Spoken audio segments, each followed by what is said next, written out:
Relacionado com esta ocasião, devo acrescentar mais uma coisa. Uiva e grita de um modo horrível. Quando ela foi chamada a colaborar na formação da igreja, fundada por seu filho, mergulhava de tal modo na oração que o Todo-Poderoso teria vontade de segurá-la nas suas mãos. Tal era o seu deleite. Um dia chegou o apóstolo Barnabé, acompanhado de um outro. Inclinaram-se diante dela e chamaram-lhe a atenção para a necessidade de escreverem os evangelhos. Invocaram longamente o Espírito Santo e perseveraram dias inteiros em oração. Rezar assim já não é vulgar nos dias de hoje, a não ser em circunstâncias e lugares extremamente raros. Sim, rezaram dias inteiros, assaltaram o céu com orações, para saber quem seria escolhido para escrever os evangelhos. E então a Santíssima Virgem designou Lucas, João, Marcos e sei lá quem mais para escrever essa porcaria. Como isso nos contrariou! Podereis imaginar tudo o que sentimos quando saíram esses textos de Mateus, Marcos, Lucas e João? Rosna furioso.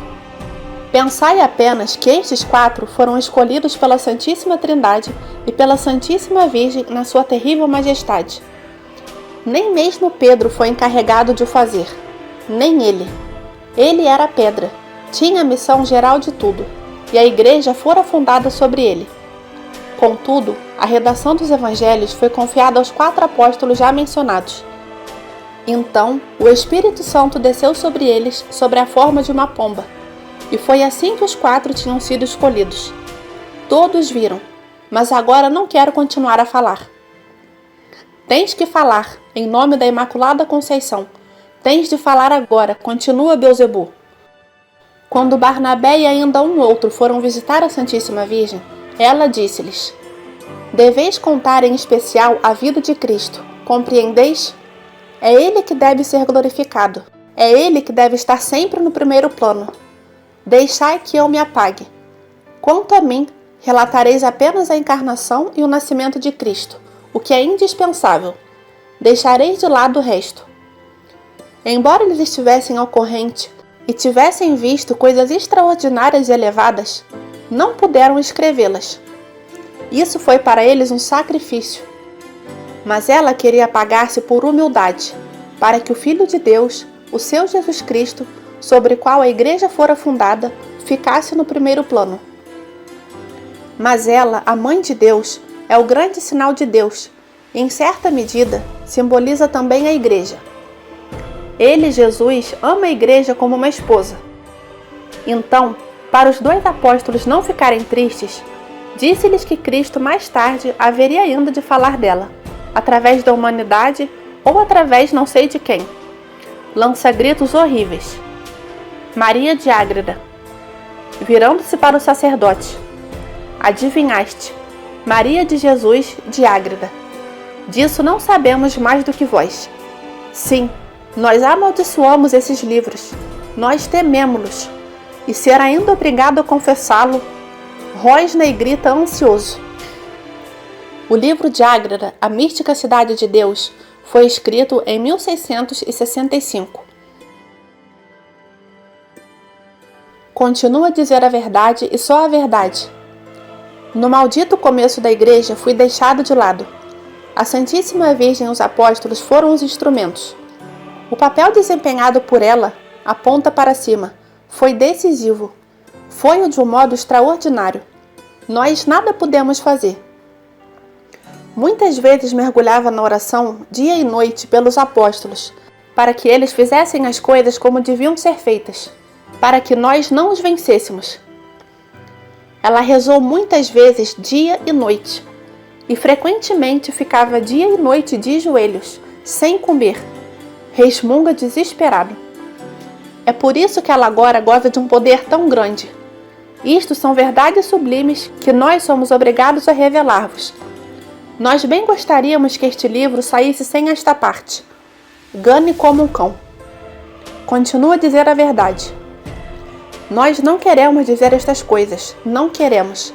E também não queremos continuar a falar. Eu, Beelzebul, não quero continuar a falar. Tu, Beelzebul, tens de continuar a falar em nome da Santíssima Trindade, em nome da Imaculada Conceição. Então ela disse que queria ficar em segundo plano, queria unicamente por humildade. Em parte alguma queria aparecer em lugar de destaque, embora fosse uma criatura poderosa. Nós próprios o temos de reconhecer. Ela estava e está a uma enorme distância acima de nós, a uma grande distância dos vossos anjos. E quando eu digo distância, não me refiro a uma distância em léguas, mas a uma que se perde no infinito. Isto significa tão longe que há uma distância gigantesca entre os anjos e ela. Geme. É uma criatura terrivelmente majestosa, mas quis permanecer escondida. Procedeu assim para mostrar aos homens que também eles deviam permanecer ignorados, como também deviam ser humildes. Mas os homens não procedem assim. Nada fazem em relação ao que ela realizou e ao que foi realizado graças a ela. Embora os homens não possam nada, não sejam nada, gostam que falem deles, enquanto esta criatura, infinitamente predestinada, não queria que falassem dela. Portanto, apagou-se, e isso foi para nós muitíssimo vantajoso, pois começaram a aparecer seitas, ri maldoso, que não reconheceram esta criatura. Se ela tivesse dito abertamente quem era, se os apóstolos tivessem relatado os milagres extraordinários obtidos por sua intercessão, e se tudo isso figurasse nos evangelhos, essas seitas não teriam crescido como a erva. Solta gemidos. Apareceram então milhares de seitas, seitas que combatem ferozmente a Santíssima Virgem, seitas que combatem os católicos, unicamente porque estes reconhecem esta criatura predestinada. Elas combatem esta mulher porque creem que esta maneira de proceder dos católicos põe Cristo em segundo plano. No entanto, ela só serviu a Cristo, só o quis glorificar. Tudo o que fez foi por ele e pela sua igreja. Ela manteve-se sempre no escondimento, e isso foi para nós uma grande vitória. No entanto, procedendo assim, ensinou a humildade. Isso constituiu para nós uma grande derrota. Mas isto só é conhecido dos católicos. Por amor de seu filho, ela quis ficar esquecida, para que ele reinasse e tivesse um papel primordial. Mesmo no que respeita aos seus sofrimentos, só aceitou um papel de segundo plano, o que era indispensável. Os apóstolos, no entanto, estavam constantemente a ver como ela se humilhava, como tudo previa extraordinariamente, quanto sofria, o que era obrigada a suportar e a padecer.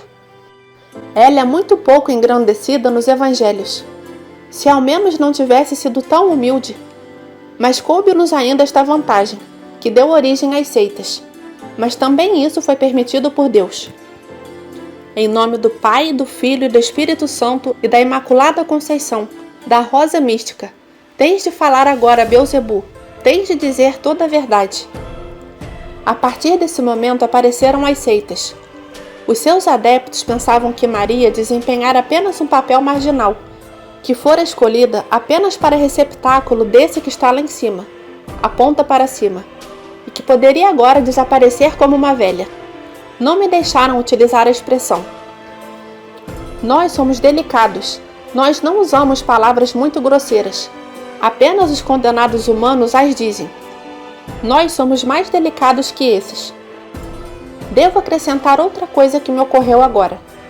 Quando Judas foi obrigado a falar no dia 31 de outubro, não foi Judas que riu pela boca desta mulher, a possessa.